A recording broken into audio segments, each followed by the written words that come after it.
Dastavval seni qo'lingda hech qanaqangi bir daliling yo'q, u video bo'lganda u bu deganlar. Hozir surishtiruv, tergov harakatlari ketayotgan vaqtda ishtimani chiqarib bo'lmaydi. Mana shu o'sha xizmat uyi, keyin ana shu darvozasi, mana bu zinasi ana chiqqan nimasi. Bunaqangi vaziyatda hozir biz jim turibmiz, chunki ularda o'sha video yo bir nimalarda tarqatilishda ham aybi bor. Endi biz ham chiqarib olsak, ular bilan bir xil holatda bo'lib qolamiz.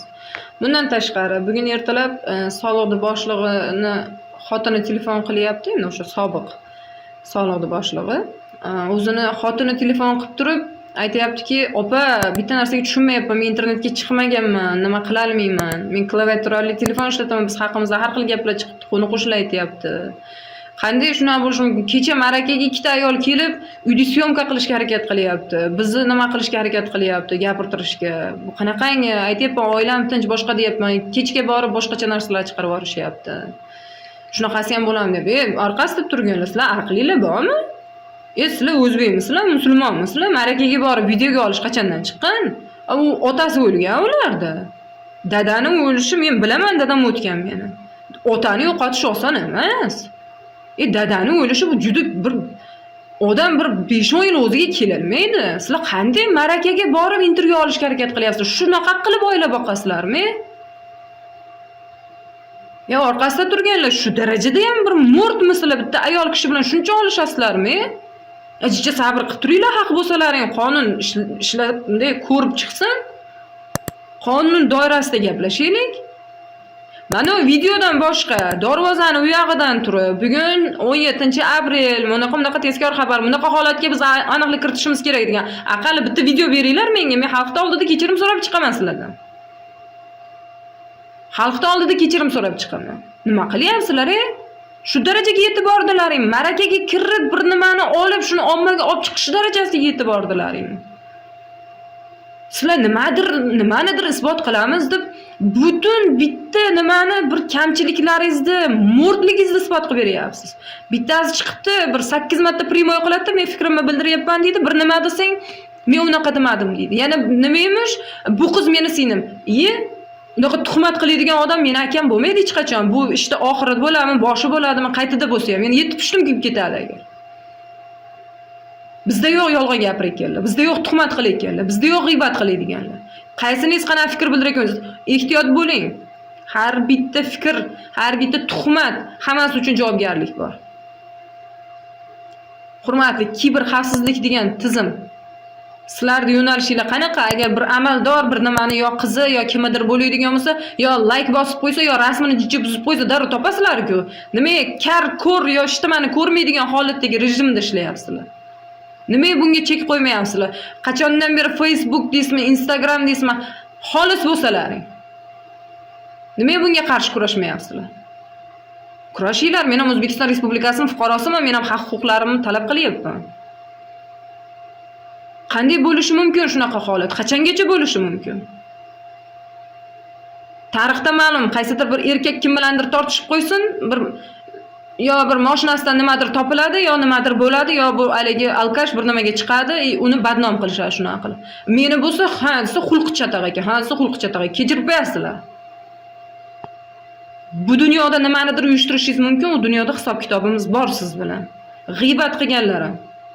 Alhamdulillah musulmonman. Alhamdulillah. Allohning va'dasi bor, Allohning gapi bor. G'iybat qiling, narigi dunyoda haqqimni olaman sizdan. Tuhmat qiling, haqqimni olaman. Bu dunyoda ham olaman. Tuhmat, mana shunaqangi nima qilgan, meni rasmimdan ruxsatsiz foydalanayotgan ayrimlar. Qonun oldida javob berasiz. Qonunda oldida chiroyli qilib javob berasiz. Ya'ni 102 ni tashkillagan bola o'zicha endi kecha kuni anondan chiqib olibdi, ahmoq. Seni mana shu ahmoq deganim uchun sen meni javobgar qil, men seni ana tuhmatlaring uchun javobgar qilaman. Ishqiy munosabatda edi, nima zinoyda qo'yib berasan bo'ynimga. Qo'yib berasan. Sen javobgar bo'lasan. Men ustingdan ariza qilaman. O'sha ichki ishlar bo'laman, prokuratura bo'laman, ariza qilaman. Sen javob berasan. Nima bo'ldi? Prokuraturani ayblayapsan. Nimami? Azam oldinga kelib kameralarda bor, meni qo'limda dalil turibdi. Oldinga kelib mashinada o'tirib sen bilan gaplashgandan keyin telefon qilyapsan. O'sha uchastkovoy bolani gapidan keyin. Nima bo'ldi? U bilan telefonlashganing detalizatsiyaning ichiga ham prokuratura qo'shib qo'ydimi?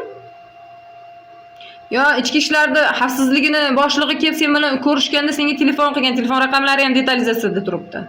Uni ham prokuratura qo'shib qo'ydimi? Seni uchrashganingda ham prokuratura sahnalashtirdimi? Majburladimi seni ko'rishni? Nima bilan? Uchastkovoy bilan. Qanaqa bir-biriga to'g'ri kelmayapti seni gaping. Odam to'g'ri yo'lda tanlash kerak. To'g'ri yo'lda tanlash kerak odam.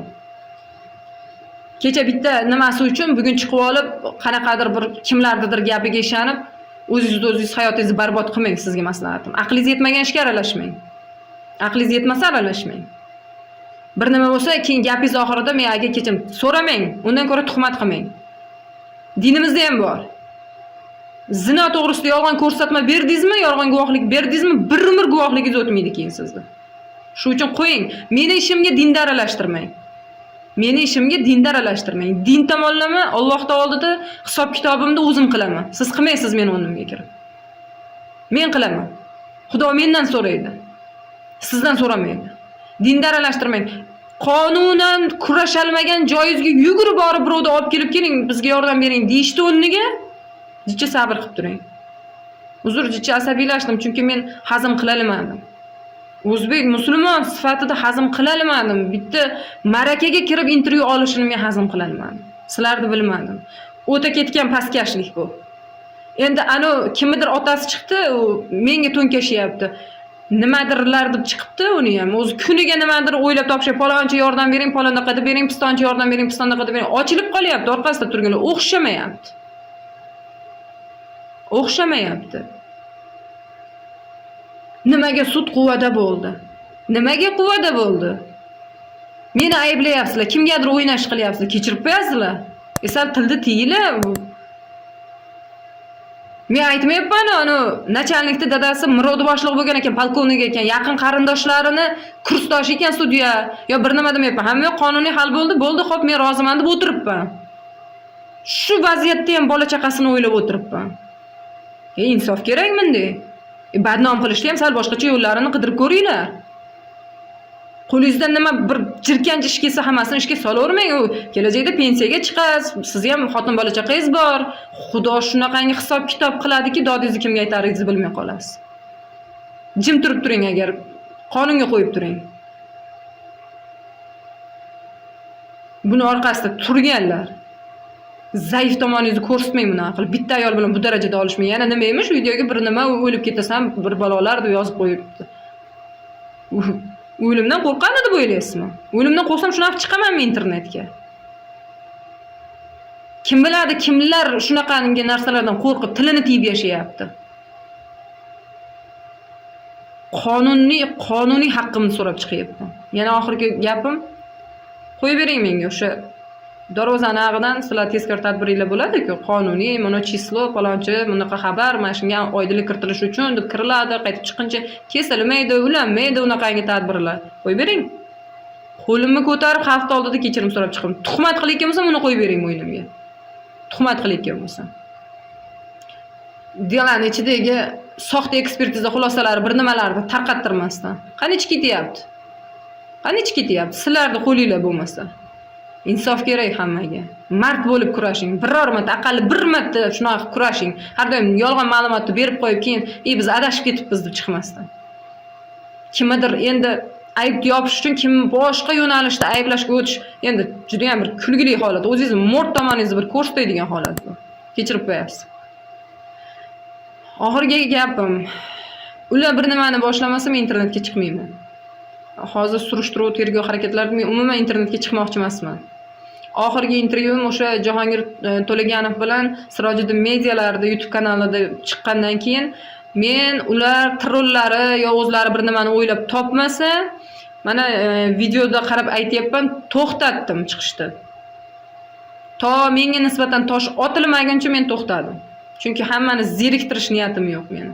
Men haqqimni so'rab, qonuniy chora ko'rishini so'rab chiqqanman. Agar menga noqonuniy xatti-harakatlar bo'lmasa, men chiqmayman. Meni ishim qonun doirasida ko'rib chiqiladigan bo'lsa, men internetga chiqmayman. Bas qiling. Orqasida turganlar, bas qiling.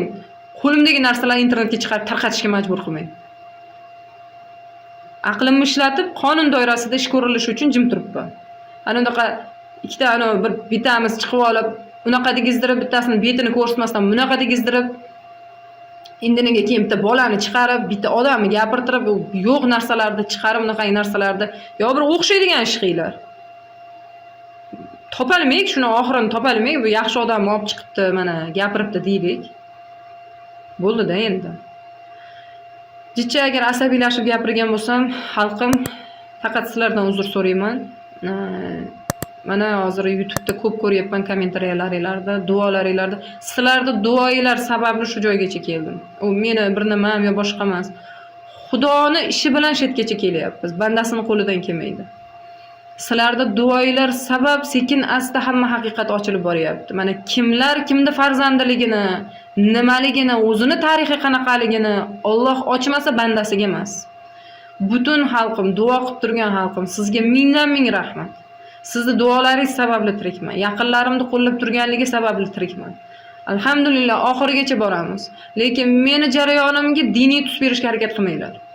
Meni jarayonimga agar nimadir hisob kitobim bo'lsa, men Alloh bilan qilaman. Men o'zim javob beraman. Siz javob bermaysiz-ku. Unaqangi nima qilmang.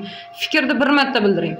Agar siz bir manfaatingiz bo'lmasa, har kuni qaytdandir pul kelmaydigan bo'lsa, har kuni primoy qilishni keragi yo'q. Unda sezilib qoladi. Fikrni bir marta bildiring, xo'p, fikringiz ekan deyman, bo'ldi. Keyin ana negativga yozadiganlar. Tasavvur qiling, 11 kishi. 11 kishining 10 tadan qarindoshi bo'ladi. 100 tadan bir yaqini bo'ladi, kursdoshi boshqasi bo'ladi. Bir 1000 ta odam tayyorda. U narsaga lekin fikringizni bildirsangiz ham ehtiyot bo'lib bildiringki, kelajakda sizni javobgar qilish bo'lmasin keyin. Shunday qarab turib, bu haqorat qilibdi, bu tuhmat qilibdi deb turib, rasmimdan men ruxsat bermasam foydalanmang. Javobgarlik bor chunki qonunda javobgarlik bor. Men kimnimandir emas, qonunda belgilangan bu. Hammaga rahmat, sog' bo'ling, salomat bo'ling, duo qilishdan charchamang. Sizga mingdan ming rahmat, sizni qo'llab turganingiz uchun shu kungacha keldim. U unaqangi provokatsiyalar hech qachon hech nima bermaydi. Xudo xohlab nasib qilsa, Alloh sekin asta hammaning yuzini ko'rsataveradi. Rahmat, sog' bo'linglar, salomat bo'linglar.